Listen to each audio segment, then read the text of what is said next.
In today's episode of The Online Physics Teacher, we're going to look at Newton's three laws of motion: the laws of inertia, accelerated motion, and the action-reaction pairs.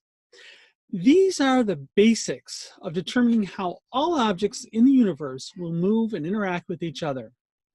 Understanding these laws is fundamental to any high school or college physics course you can take. So grab a pencil, some paper, and let's get started.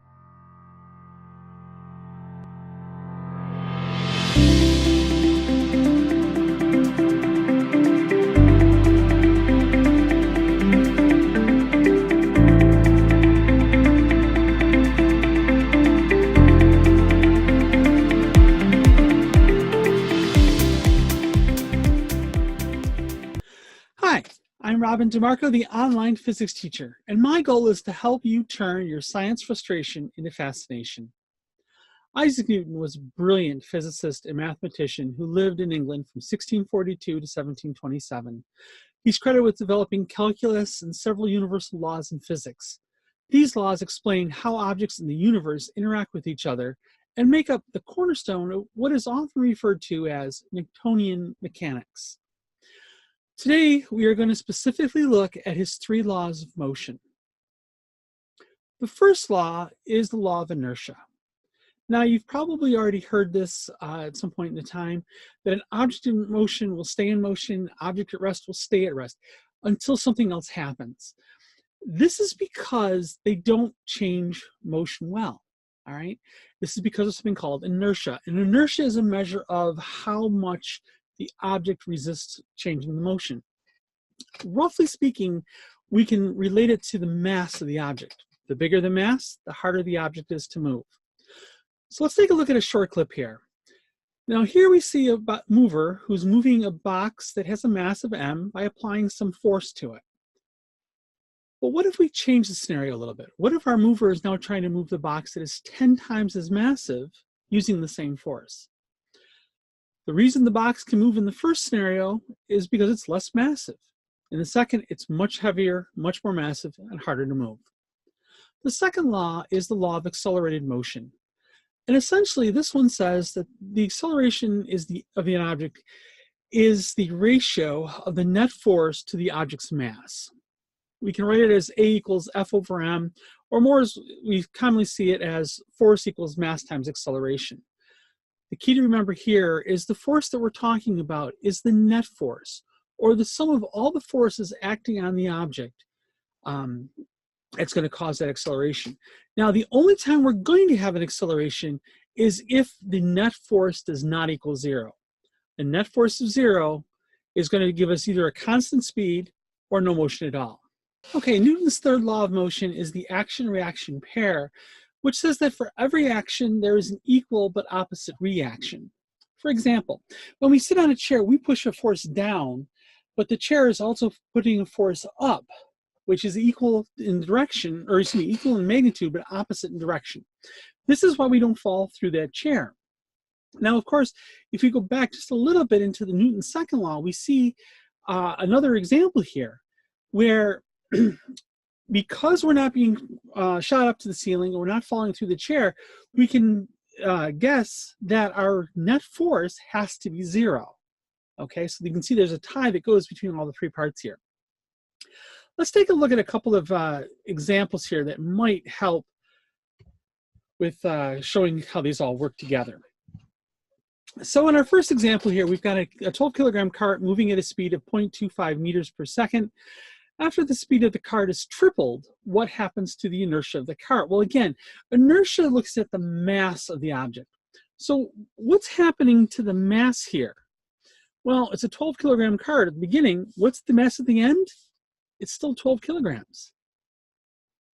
So the mass didn't change.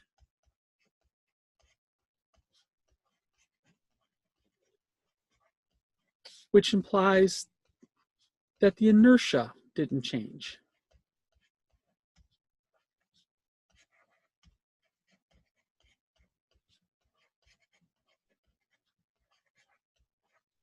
Okay? So it's, again, pretty straightforward, pretty simple for us to do. Let's look at another question. Excuse me. All right, in this case, a 1,350 Newton force is being applied to a 200 kilogram crate. It is determined that it takes the force of 150 newtons to counteract friction. So this means that if you draw the free body diagram here, I'll do it over here. So here's the floor, and here's our, we need to draw a box on this. So we'll make the box right here. And we know, according to what this is telling us, that there's a force. Now, we're going to look at the center of mass here. There's a force that we're applying going, we'll say this direction. And this is our applied force, Fa. But at the same time, we know that there is a force that is pulling or resisting that motion. We call that friction. And the force of friction in this case is 150 newtons. All right. I should have labeled this one here. This is 1,350 newtons. Now, to answer the question, what is the net force acting on the crate? Well, F net is going to equal the sum of the applied force plus the frictional force.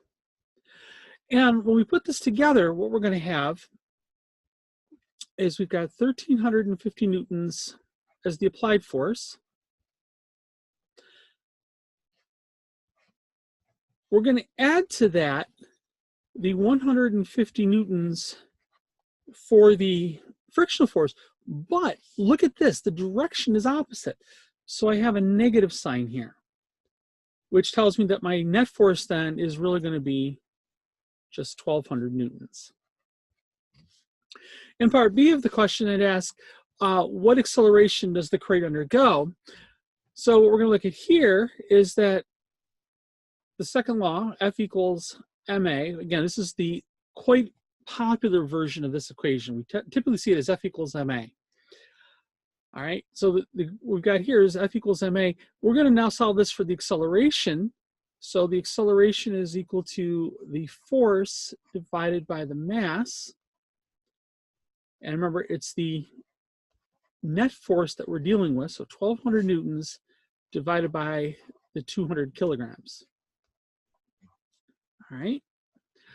And do the math here, we're going to find that the acceleration is going to come out at 6.0 meters per second squared. Okay, on to our last one. Tennis player's racket applies an average force of 200 newtons to a tennis ball for 0.025 seconds. What is the average force exerted on the racket by the tennis ball?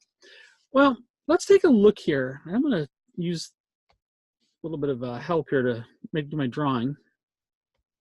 Okay, so here's the top of my racket, something like that, and you know, we'll even put a. There's my tennis racket. Okay, and tennis balls are quite usually green, so we'll actually make that into a green object here. There we go. There's a tennis ball. So what we've got happening here is the racket is applying a force this way. Oops. Back one step. I forgot to put the arrows on that line. Okay, it's applying a force this way of 200 newtons. But according to Newton's third law, we know that the tennis ball has to be applying an equal and opposite force as well. So it's going to be applying a force this way, also of 200 newtons. Okay, so there we go. We've had our three different examples for Newton's three laws of motion. As I said at the beginning of this video, these are very important concepts that you have to understand. They're the cornerstone of what's called Newtonian mechanics. And to give you an idea, Newtonian mechanics is going to cover pretty much anything you're going to see at a high school up through about junior and college level of physics. And even like some of the engineering and other courses like that are going to rely on Newtonian mechanics. The only time we're going to see something different is when you start getting way up into the finite or the more focused courses, quantum mechanics.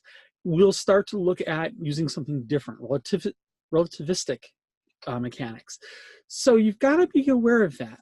All right. But for the most part, this is what you're going to need. So if you found this video helpful, please give me a thumbs up. Hit the subscribe button below, and you can be notified the next time I put a new video out. And I have a question for you, though. What was your favorite law of motion? Which one did you find the most exciting or most interesting? Leave a comment below for me, okay? Take care. We'll see you next time. Bye-bye.